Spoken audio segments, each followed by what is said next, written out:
Hey guys, I'm Russ from Unita BBQ, and we're here today to modify a PITBOSS PB1230 propane and wood pellet grill. We are going to convert it to be a natural gas and wood pellet grill. We get a lot of requests from people for a grill that is natural gas and wood pellet, and there aren't any on the market right now. So we brought in a journeyman gas fitter to convert this grill safely in a way that will allow it to burn natural gas instead of propane. So here are the tools that you will need to complete this conversion of the barbecue from propane to natural gas. This is a manometer.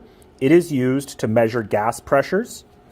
Then we have a drill index kit. So this is a professional grade drill kit so that we can select the right size of drill bit to drill out the orifices. Then we have a crescent wrench and a Phillips head screwdriver. This should be all the tools you will need to complete this job. This is my friend Ryan. He is a journeyman gas fitter, and he's here today to make sure that this job goes off seamlessly and safely. It's really important that you only hire a professional to do this job. Estimating the size of the drill bit and doing it yourself is not the right way to do this, and we do not recommend it. Hire a professional who knows what they're doing. So things to consider when you're selecting a drill bit is the pressure on the gas coming into the building. Most houses are at 7 inches of water column, and on these conversion charts you can see, it's hard to tell, it's a small chart, but there is a indication for 7 inches of water column, and then all the numbers on side are the BTU ratings for each of those size bits along the side. Now this barbecue has 3 burners that are 10,000 BTUs each, so 30,000 BTUs. We're doing the 3 burners, so we're going to drill out each one individually. So we want to select a drill bit for 10,000 BTUs, which gives us a number 54 drill bit. We use the manometer to check the gas pressure in the house. Most houses are 7 inches of water column, but you got to make sure that it is. We don't typically run natural gas higher than that, so you want to make sure you get it adjusted. Again, please use a certified gas fitter to do that, but this is the tool you do to make sure. So we're going to go ahead and take this barbecue apart so we can drill those orifices out. We're going to start by taking off this old, or the propane hose that comes with it, and you can just throw that away. You don't need that anymore.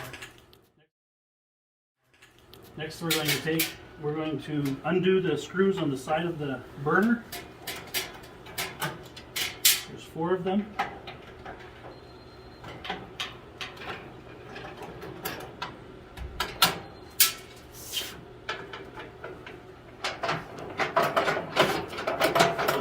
This one's a little harder to get at because of the shelf.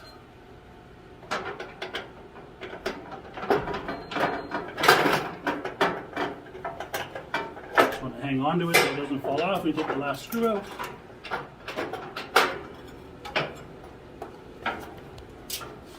Alright, we should take this igniter off. It just unscrews the battery out.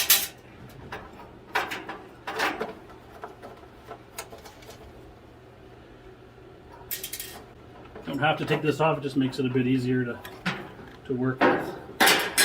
And that's it. That's the burner assembly. Those are the 3 orifices that we're going to drill out. Alright, here we go. So we've got our three gas valves with our 3 orifices. Those are them right there. Now, I want to point out that once you do this, you can't go back unless you replace these gas valves. This is it. So we're going to go natural gas and we're not going back. So I'm just going to simply, with my hand, I do not use a drill. I'm just going to simply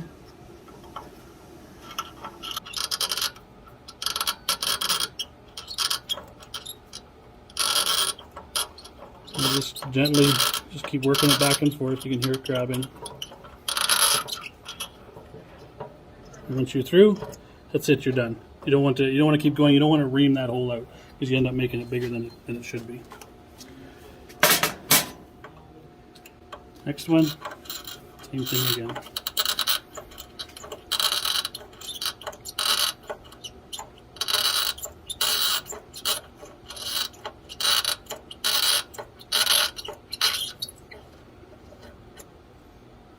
Last one.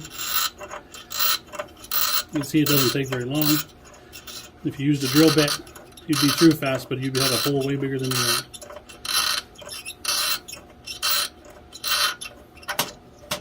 That's it. Done. So we're going to go ahead and put this back together. Same thing we did when we took it apart.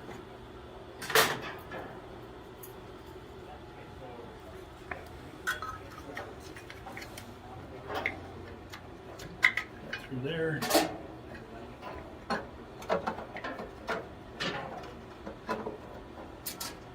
Nut back on.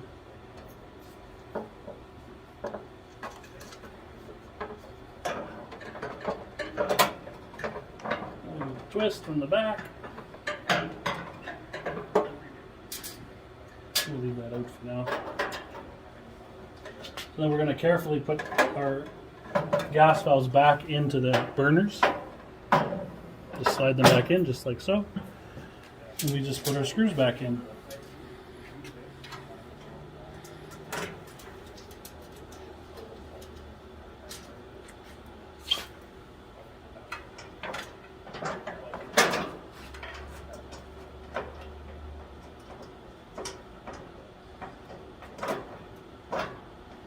While I'm doing this, I'll talk a little bit about what the difference between propane and natural gas is.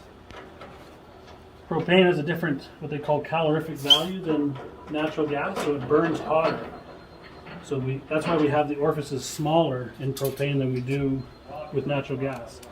So with propane, we need less fuel to get the same amount of BTUs or heat as we do with natural gas. We need more natural gas to get 2.5 times, in fact, more natural gas to get the same amount of heat out of propane or out of natural gas. But natural gas, as you know, is convenient. That's why we do it. And that's it. Battery goes back in.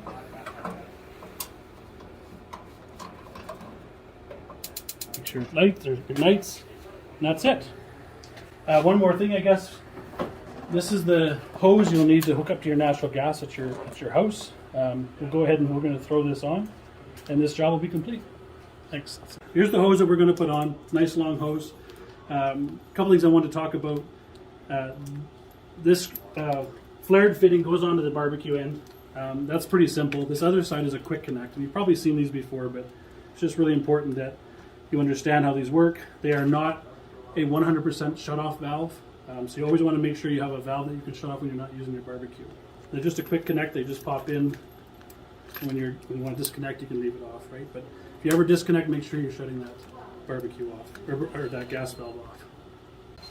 So if you're looking to get one of these PITBOSS 1230 propane pellet grill combos, we do sell them at You Need a Barbecue.